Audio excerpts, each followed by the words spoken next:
bankruptcies, how to remove them from your credit report, and should they even be on your credit report in the first place. That's what I'm gonna go over in this video. Hello everyone, this is Joseph and you're watching Credit Commit, where we're committed to helping you build credit. If you're new to this channel and you're looking for any credit tips and tricks, go ahead and subscribe and hit that bell so that way you get notified anytime I drop a new video. I am going to switch over to basically daily content. So that's just something to look forward to. And then go ahead and hit that like button if you actually do find this useful. Thank you for all the new subscribers to the channel. I'm so grateful for all of the new subscribers. The last time I dropped a video I had like 47 subscribers. I'm way past that now. So thank you for everybody that's been subscribing to the channel. I am going to be dropping videos. I'm going to try to do them daily and just stay consistent with it and just giving you new content, because again, I am grateful for all of the new subscribers. Alright, so there's going to be 3 steps to this video in order to get these bankruptcies off your credit report. But let me explain a little bit why they actually get on your credit report in the first place. Basically, whenever you get a court ruling on your bankruptcy, credit agencies like LexisNexis would pick it up. And when LexisNexis picks it up, the 3 major credit bureaus will basically grab their information from LexisNexis, which is actually considered a credit bureau, so you can dispute them as well. Once they pick up the public records, then the 3 credit bureaus will pick it up and add it to your credit report. Sometimes all 3 of them won't add it, sometimes they will. But again, they get their information from a LexisNexis or another third-party credit bureau. But I'm going to show you how to remove this from your actual credit reports themselves. So let's get right into it. Let's start off with step 1. Alright, so in step 1, this is going to be the first 30 days of the process. And the reason I say the first 30 days is because the credit bureaus do have 30 days to respond, and usually they'll take about 2 to 3 weeks before you get anything back. Sometimes they use up all the time and they'll actually send you the letter within that 30 days. So we'll just say the first 30 days.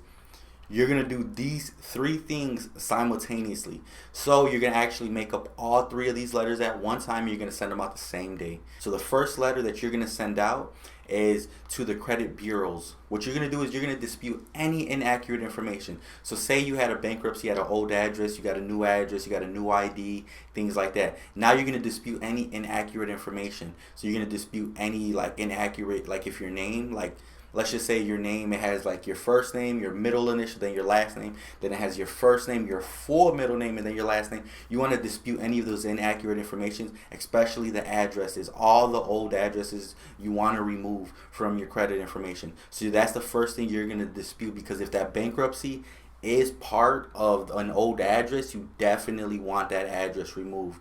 So that's going to be the first step. That's the first thing you're going to send to all 3 credit bureaus, is removing all the inaccurate information. The next thing you're going to do is you're going to want to dispute with LexisNexis. The reason you want to dispute with LexisNexis is because what they did is they just grabbed your information from public record. And by them grabbing the information from public record, it's not 100% verifiable, because the courts, if LexisNexis goes to the court and try to get the court to verify this information, the court would do no such thing. They don't verify any of the information. They just put the information out there and that's it. It's public record. That's it. They're not going to sit there and validate with any of these credit bureaus. That's why it's a little bit easier to remove these from your actual credit reports. So you're going to want to dispute with LexisNexis, but freeze LexisNexis first. So the first thing you're going to do is send that letter to LexisNexis and freeze that account with them. So that way, whenever these 3 credit bureaus try to go to LexisNexis to verify, guess what? LexisNexis is frozen. Credit bureaus can't validate anything through LexisNexis, and you're going to remove all that inaccurate information. So now the credit bureaus can't even validate with like, oh wait, that old address is gone, LexisNexis is frozen. How are you going to validate this information? And the last thing you want to do in step 1 is send a letter to the courthouse asking them if they release any of this information to any third parties like LexisNexis or basically the credit bureaus, like if they're validating any of this information. And they're going to send you a letter back telling you like they don't validate any of this information through any third parties or anything like that. So you're going to have that as ammo later on in the later steps. So to summarize step 1, the letters you're sending out is to remove all the inaccurate information from all 3 credit bureaus. You're putting a freeze on your LexisNexis account, and you're sending a letter to the courthouse asking them if they validate any information through any third parties, basically. So that's all you're going to do in step 1. That leads us into step 2. So now that we're in step 2, you would already had gotten a pin from LexisNexis. Basically, whenever you put a security freeze on your account, LexisNexis they're going to send you a pin. Sorry, I keep messing up the lexis nexus. But basically, they're going to send you a security pin. So whenever you want to unfreeze that account, you have to give them that pin that they provided you with. You should also already have the document from the courthouse stating that, they don't validate through any third parties or anything like that. Then you should also receive the letters back from the major credit bureaus saying that, an updated report basically that's showing that all the inaccurate information has been removed. And if they haven't removed all the inaccurate information, proceed and have them remove it again. So now we're going to want to go ahead and dispute that bankruptcy with all 3 credit bureaus. You're going to want to ask them, to validate that information that bankruptcy is actually yours.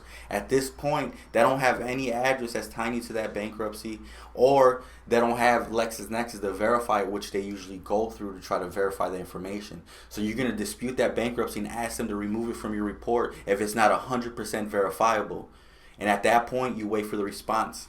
Now we're at the final step, step 3. So now in step 3, we hope you don't have to get to this point in step 3.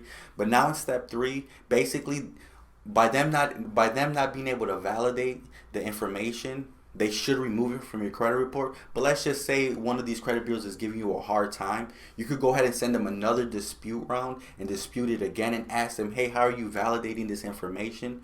And then you could send them that court document. Now that court document comes in handy and be like, hey, how are you validating this information? The court's telling me that they don't validate any information through any third parties. So how are you validating this information? It has to be 100% accurate, and you're not getting it from the source themselves.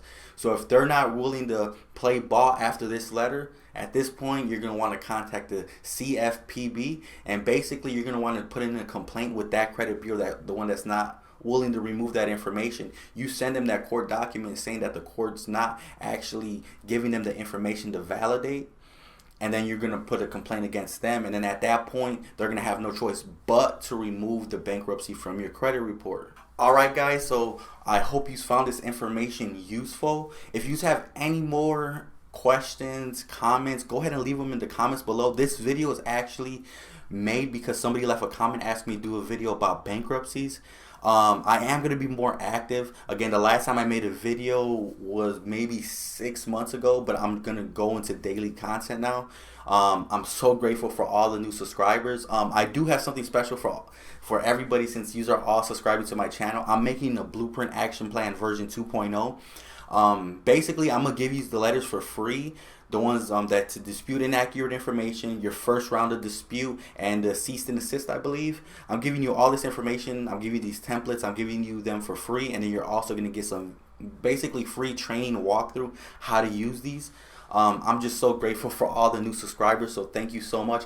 Please hit that like button if this information is helpful to you. That does help YouTube algorithm, get my videos ranking. So again, thank you, and I will have another video for you tomorrow. Thank you so much, and enjoy the rest of my videos as well. I do give you a lot of tips and tricks, and if you want anything else, go ahead and leave a request in the comments below. I'll see you on the next one. One more thing, thank you for watching that video. We got more video over here to the right, and if you haven't subscribed, go ahead and subscribe below, and then go to the next video to the right. Let's just keep this going, man. I'm trying to give you all the knowledge to build your credit. Let's just get right to it, man. Let's build your credit. I don't know why you're still watching. You need to go watch that.